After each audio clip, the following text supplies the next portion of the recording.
आदेश श्री महाकाल्ये नमः, श्री कृष्ण कालिकाय नमः। तो जैसे कि आप सबने प्रोमो देख ही लिया था कि आज हम कृष्ण काली के विषय में चर्चा करने वाले हैं। तो कृष्ण काली माता के ऊपर कई सारे व्यंग है कि ये देवी एग्जिस्ट ही नहीं करती, तो इनके एग्जिस्टेंस पे लेकर ज़्यादा कुछ नहीं है, बट अपनी अपनी सभी को इष्ट चुनने का ईश्वर ने, स्वयं भगवान श्री कृष्ण ने सबको अधिकार दिया कि जो अपना इष्ट चुनना चाहता है वह अपना इष्ट बना सकता है। तो बेसिकली आज हम कृष्ण काली के ऊपर बात करेंगे, कृष्ण काली के बारे में कहाँ कहाँ क्या क्या जिक्र है। तो कृष्ण काली का जिक्र महाकाल संहिता के अंदर भी है।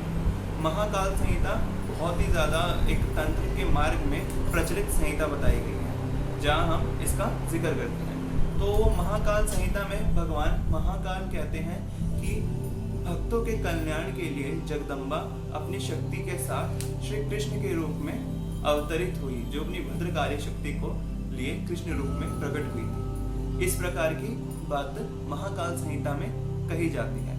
उसके बाद पद्म पुराण के पाताल खंड में भगवान श्री कृष्ण क्या कहते हैं? भगवान श्री कृष्ण कहते हैं कि मैं एक महान स्त्री शक्ति भी हूँ। मैं एक पूर्ण रूप से स्त्री रूप में महामूल प्रकृति के रूप में प्रख्यात हूँ। मैं महाशक्ति स्वरूपा हूँ। जो गौरी के उपासक है वह भी मुझे ही प्राप्त होते हैं। गौरी और मुझ में भेद करने वालों को नरक की प्राप्ति होती है। इस प्रकार की बात पद्म पुराण के अंदर शंकर संहिता के अंदर देवदारू में 3 अध्याय के अंदर भगवान विष्णु कहते हैं कि मुझ में और उमा में कोई अंतर नहीं, केवल जगत को दिखाने के लिए स्त्री पुरुष के भेद से मैं और उमा 2 भागों में बंट जाते हैं। जो उमा अपनी महाशक्ति स्वरूप महाकाली में विख्यात है और मैं अपने महाविष्णु स्वरूप में जगत में विख्यात हूँ। मुझ में भेद बुद्धि करने वाले लोग, जो सांडों से भरा हुआ नरक है, मुझ में और उमा में भेद करते हैं, वो नरक में गिरते हैं। तो इस बात को भगवान विष्णु स्पष्ट कहते हैं। और इस बात के लिए ज्ञान की बात मैं बताऊँ, भगवान विष्णु और माता का एक ही तत्व है।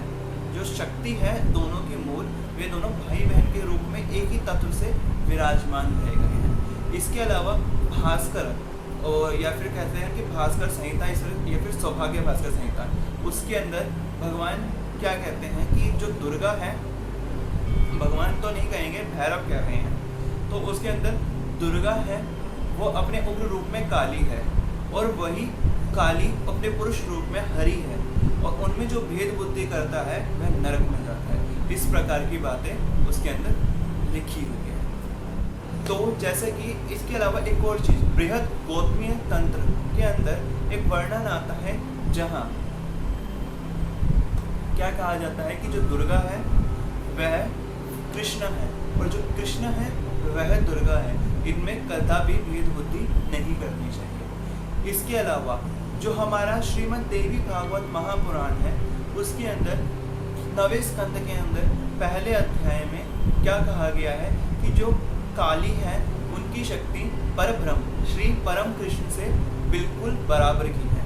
दोनों की शक्ति इतनी प्रचंड है कि वह पृथ्वी पर नहीं आ सकती, जिससे पृथ्वी फैल जाए। केवल उनका अंश ही पृथ्वी पे युद्ध और लीलाएं करने के लिए दोनों का आता है। इस प्रकार की बातें इसमें देवी पुराण यह कहता है कि भगवान श्री कृष्ण माता भद्रकाली या फिर महाकाली के अंश से उत्पन्न हुए हैं। इसके अलावा हमारे तंत्र ग्रंथों में और राधा तंत्र और इत्यादि तंत्रों में क्या वर्णन मिलता है कि जैसे अलग अलग अवतारों के साथ अलग अलग शक्ति जुड़ी हुई थी, इसी तरीके से कृष्ण अवतार के साथ माता श्यामा काली जो बताई जाती है, महाविद्याओं में प्रथम महाविद्या जिन्हें हम महाकाली भी कहते हैं, वह उनसे जुड़ी हुई थी। तो इस प्रकार श्री कृष्ण और उमा यानी काली या दुर्गा, जो उमा है वह सर्व कला संपूर्ण है, माता महाकाली का पूर्ण अवतार बताई जाती है। तो इस तरीके से कृष्ण और काली या फिर विष्णु और काली में कोई अंतर नहीं है, दोनों एक ही तत्व माने गए हैं और एक ही शक्ति है। इनमें कदापि भेद नहीं करना चाहिए। तो इस प्रकार कृष्ण काली तत्व का जो ये पूर्ण अध्याय था मैंने आपसे साझा किया। तो यह एक गुप्त रहस्य है। आशा करता हूँ आप इस रहस्य को समझेंगे तो दूसरे लोगों को भी इस रहस्य को समझने में सहायता करेंगे और ये वीडियो ज़्यादा से ज़्यादा शेयर करेंगे। अगर आप इनमें से कोई बात जानते हैं, इसके अलावा और कोई बात भी जानते हैं, तो नीचे कमेंट सेक्शन में मुझे ज़रूर बताइए। यद्यपि आपको इस पर विश्वास नहीं है तो यह आपकी भेद बुद्धि है, परंतु मेरी भेद बुद्धि इस चीज़ में नहीं है, क्योंकि मैं कृष्ण काली में कदापि भेद नहीं करता। मेरे तो है परम प्रिय, प्राण प्रिय है, बताई गई है, मैं उन्हें अपना प्राण समझता हूँ। तो आज के लिए श्री कृष्ण कालिकाय नमः आदेश। इस वीडियो को लाइक और शेयर कमेंट करके मुझे ज़रूर साझा करें कि आपको ये वीडियो कैसी